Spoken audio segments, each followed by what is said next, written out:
Kaixo, ni Inez eta gaur nire elementu kimikoa aurkeztuko dizut. Nire elementu kimikoa silizioa da.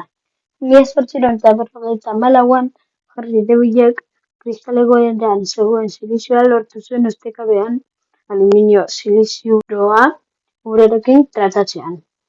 Aluminio eta sodio kloruroaren baten elektrolisia egitean lortu zuen silizioa.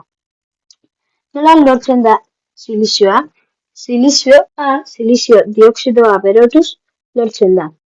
Eta dago silizio asko munduan, bai. Silizioa munduko bigarren elementurik ugarriena da, oxigenoaren ondoren. Zertarako erabiltzen dugu? Silizioa, mikrotxipak, adreiluak, mugikorren fundak, panel solarrak eta garbitzeko eskularruak egiteko erabiltzen da. Silizioa lurrazalaren 25% inguru da. Eta silizioak 1411 graduko urtze puntua, 2355 graduko irakite puntua eta 2,33 gradu mililitruko dentsitatea ditu. Eskerrik asko entzuteagatik eta espero dut gustoko izana.